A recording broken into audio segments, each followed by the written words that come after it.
झारखंड अंगीभूत महाविद्यालय इंटर अनुबंधित शिक्षक एवं शिक्षण कर्मचारी संघ आज राजभवन के पास एक दिवसीय धरना पे बैठे। आप देख सकते हैं कि पूरे राज्य से यहाँ आके बैठे हुए हैं अपनी मांगों के प्रति। हम इन लोग से संपर्क करेंगे और जानना चाहेंगे कि क्या इनकी मांगे हैं, क्या मांग को लेकर के आप लोग आज बैठे हुए धरने पे। देखिए, हमारी दो मांगे हैं। पहला तो जो इंटरमीडिएट जो भी बंद कर दिया गया, बच्चों का एडमिशन नहीं लिया जा रहा है, जल्द से जल्द नामांकन स्टार्ट किया जाए, क्योंकि पूरे झारखंड में 1 लाख स्टूडेंट है और 62 कॉलेज में इंटर बंद कर दिया गया है, जिसके कारण टीचर बेरोजगारी की समस्या में आ गई है। दूसरी हमारी मांग है कि समायोजन किया जाए, क्योंकि जब आपको टीचरों की ज़रूरत रही तब ना आप टीचर का उपयोग किया, अचानक आप टीचरों को बेरोजगारी नहीं कर सकते। तो सरकार से आज हम लोग धरना देके ये हमारी मांग है कि हमें जल्द से जल्द समायोजन किया जाए, ताकि किसी भी टीचर को किसी तरह की समस्या ना हो। देखिए, हम लोग कार्यरत 10 साल से हैं और उस समय की बात मैं बताती हूँ, जब 4000 सैलरी मिलती थी तब से टीचर काम किए। आज 12000 सैलरी है, लेकिन आज दुर्भाग्य की बात है कि आज टीचर को एक बेग आप यहाँ पे रोड में ला के बेरोजगारी की समस्या से जूझने के लिए मजबूर कर दिए हैं। आप बच्चों की मैपिंग की बात करते हैं, बच्चों की मैपिंग करके +2 में समायोजन की बात करते हैं, लेकिन टीचर का भी समायोजन होना चाहिए। इसलिए आज जितने भी देख रहे 62 कॉलेज से जितने भी टीचर आए हैं या शिक्षक जो नॉन टीचिंग भी है, हमारी मांग ये है कि जल्द से जल्द हमें समायोजन किया जाए, ताकि हमारा भविष्य अंधकार में ना रहे। मेरा नाम हुआ चंदन जायसवाल और मैं जमशेदपुर रेलवे कॉलेज से हूँ। और भी साथी हम इनसे जानना चाहेंगे। आप बताइए कि आप जिस समय आपको लिया गया था इस काम के लिए सरकार के द्वारा, तो क्या जो भी प्रक्रियाएं होती है जी सर, वो सब क्या पूरा किए थे आप लोग? जी सर, हमारा साक्षात्कार हुआ था और साक्षात्कार के माध्यम से हम सभी जितने भी शिक्षक शिक्षकेतर कर्मचारी हैं वो कार्यरत हैं अपने अपने जगह। आप लोग का सैलरी थी कि मानदेय? सर, हमारा मानदेय था। तो उसके बाद आप कितने दिन से कर रहे थे? सर, लगभग मेरा हो गया 8 साल। तो इस बीच कोई वृद्धि हुई? सर, एक बार वृद्धि हुई, हाँ, लगातार होते रहते हैं इंक्रीमेंट के तरीके से, हर 4 साल हर 4 साल में होती है वृद्धि। अच्छा, आप लोग को अभी जैसे बैठा दिया गया तो इसमें शिक्षा पर क्या असर पड़ेगा? शिक्षा पर असर यही पड़ेगा सर कि जैसे बहुत सारे ऐसे छात्र छात्राएं हैं जो अभी नामांकन के लिए भटक रहे हैं, और हमारी सरकार से यही मांग है कि जितने भी कॉलेज हैं जहां इंटरमीडिएट शिक्षा व्यवस्था है, वहां नामांकन प्रक्रिया जल्द से जल्द शुरू की जाए और हमें जो भी है समायोजित किया जाए। मेरा नाम संगीता कुमारी, SS मेमोरियल कॉलेज रांची। हम लोग 62 अंगीभूत कॉलेज है झारखंड में, जिसमें 5000 शिक्षक शिक्षकेतर कर्मचारी हैं हम लोग, और मैं लगभग 8 साल से पढ़ा रही हूँ, कार्यरत हूँ। और शुरू में हमारा 4000 से जब हम स्टार्ट किए थे 4000 था, फिर धीरे धीरे मानदेय बढ़ते गया है, अभी 12000 हो गया है। अभी हमारी समस्या है कि 11वीं में एडमिशन ले ताकि जो बच्चों का भविष्य है वो उज्जवल हो, और हमारी यह है कि हम लोगों का जो है कि समायोजन किया जाए। हम लोग शिक्षक शिक्षकेतर कर्मचारी कहाँ जाएं? इस अवस्था में हम लोग इतने साल काम कर लिए, तो हम लोग इस अवस्था में हम लोग कहीं के नहीं हो रहे हैं कि हम लोग कहीं जाएं। इसलिए जब आप विद्यार्थियों की कर रहे हैं आप, तो हम लोगों को भी समायोजित कीजिए। पूरी करो। इस सरकार धरना पर दिया गया था आप लोग को बैठाने से पहले? यहाँ पर प्रशासन से परमिशन लिया गया है, यहाँ पर जो है वो लोग लिए हैं। आप लोग को हटाने से पहले कोई सूचना दिया गया था? सूचना नहीं, अभी तक कोई सूचना नहीं दिया गया है। सविता कुमारी, PPK कॉलेज बुंडू। तो यहाँ के जो उपस्थित हैं साथियों से हमने बात किया और इनका कहना है कि बिना कुछ सूचना के हम लोग को हटा दिया गया। और भी साथी हम जानना चाहेंगे, ये प्रदर्शन से सरकार के ऊपर कितना दबाव बना पाएंगे?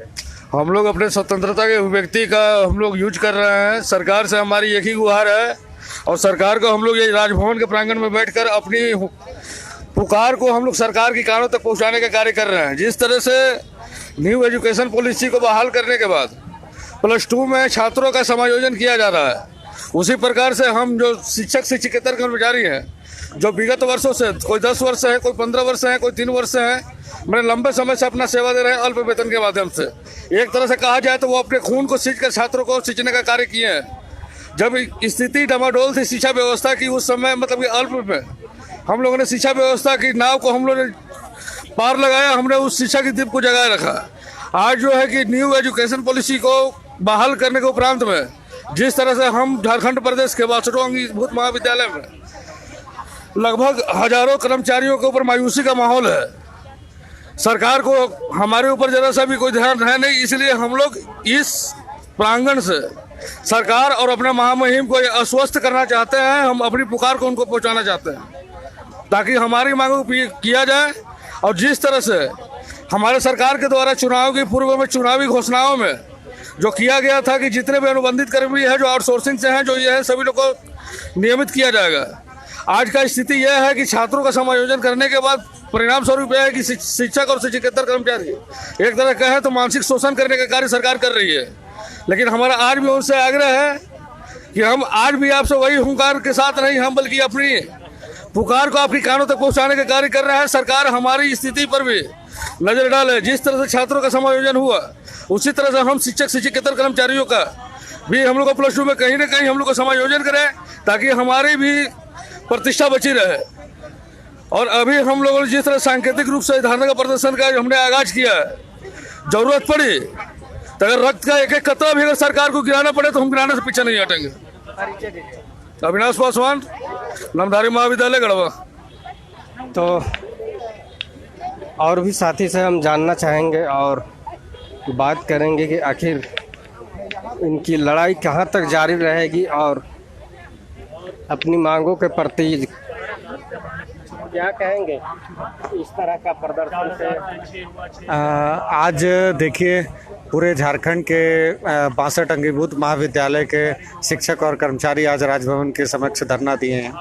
आज जो शिक्षकों के ऊपर बच्चों के भविष्य संवारने का जिम्मा था, आज खुद शिक्षक जो है अपने भविष्य को लेकर चिंतित हैं। सब लोग बेरोजगार हो गए हैं, आज सड़क पे आ गए हैं। हम सरकार से यही गुहार लगाने आए हैं कि आपने चुनावी वादा में ये कहा था कि हमारी सरकार बनेगी तो हम 3 महीना के अंदर जितने भी अनुबंध कर्मचारी उनको नियमित करेंगे, लेकिन आपने नियमित करने के बजाय आज हम लोगों को बेरोजगार कर दिया। इसलिए हम लोग सरकार से गुहार लगाने आए। नवनीत कुमार, सरायकेला से। सरकार आपके द्वार जा रही है, आप सरकार के द्वार आ रहे हैं जी, इसलिए आए हैं क्योंकि जब सरकार हमारे द्वार आई थी हमने वहाँ पर भी सरकार के समक्ष अपनी स्थिति को स्पष्ट किया था और सरकार के जितने भी जनप्रतिनिधि हैं सबके पास हम लोग गए, विधायक सांसद सबके पास गए, मंत्री के पास गए। हमने मुख्यमंत्री को भी ज्ञापन दिया। मुख्यमंत्री का आश्वासन था कि हम किसी को बेरोजगार होने नहीं देंगे, लेकिन अचानक जो है 1 महीना पहले सरकार की चिट्ठी आ गई और अचानक से इंटरमीडिएट को बंद कर दिया गया। क्या गलतियाँ की आप लोग सरकार को मजबूर होना पड़ा? हम लोगों ने कोई गलती नहीं की है। अब सरकार क्या सोच रही है, सरकार हम तो कम पैसे में अल्प वेतन में बच्चों को शिक्षा देकर उनको सुनहरा भविष्य उनके लिए गढ़ रहे थे, लेकिन पता नहीं अल्प वेतन में काम करने के बावजूद भी सरकार ने हमें ये सजा दिया है। ये हम लोग भी चिंतित हैं इसके लिए।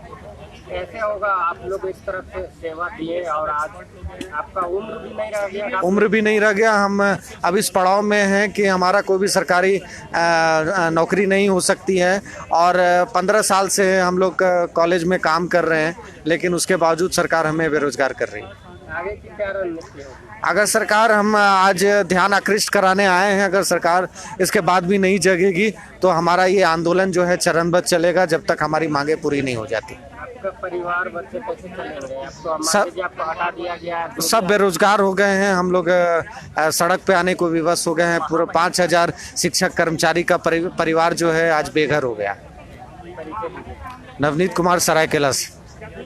तो नवनीत जी सरायकेला के थे। ये बताएं अपनी पीड़ा और अपनी मांगों के प्रति। हम और भी साथी हैं, उनसे हम बात करना चाहेंगे और जानना चाहेंगे कि आखिर अपनी मांगों के प्रति बीड़ू कॉलेज, मॉडल कॉलेज, इसके बाद भी अगर सरकार नहीं झुकी, आपकी बातें नहीं मानी तो अगला रणनीति अगला होगा, हम लोग विश्वविद्यालय में प्रदर्शन करेंगे और जहाँ जहाँ अपने अपने महाविद्यालय में के पास धरना देंगे। बच्चों को क्या होगा बच्चों की पढ़ाई तो स्कूल में ले जाया गया है, लेकिन 11 सब्जेक्ट की कोई भी शिक्षक स्कूल में नहीं है, जिसमें सोशियोलॉजी है, साइकोलॉजी है, एंथ्रोपोलॉजी है, TRL है, और बिना कोई व्यवस्था किए हुए, वैकल्पिक व्यवस्था किए हुए सरकार इसको ले जा रही है +2 स्कूलों में। सबसे बड़ी सवाल है, आप कितने दिन सेवा दी, अब आपका उम्र नहीं रह गया। हाँ, उम्र का हम लोग का खत्म हो गया। इसमें इसी के बल पे आपका जीविका भी चल रहा था, आपके हाँ, बच्चे का, आपके हाँ, परिवार का। हाँ। क्या होगा आपका परिवार आगे? अब क्या करेंगे, हम लोग बेरोजगार हो गए हैं। हम सभी सरकार से, माननीय मुख्यमंत्री से आग्रह करते हैं कि जो जिन्होंने चुनावी वादा कहा था कि अनुबंध पर जितने कार्यरत हैं उन सभी को नियमितीकरण करेंगे और अपना वादा पूरा करें। और हम लोगों को बहुत ही मार्मिक ढंग से कह रहे हैं कि हम लोग को कहीं भी समायोजन करें ताकि हम लोग का परिवार चल सके। 5000 शिक्षक कर्मचारी हैं, एक आदमी पर 4000 हैं, तो 20,000 करीब परिवार पर जो प्रभावित हो रहा है। डॉक्टर रामानुज पांडे, महासचिव, झारखंड अंगीभूत इंटर महाविद्यालय शिक्षकेतर कर्मचारी मोर्चा। सरकार का कार्यकाल मात्र अब कुछ ही सालों का है और आते के समय वादा कुछ था, अभी वादा कुछ हो रहा है।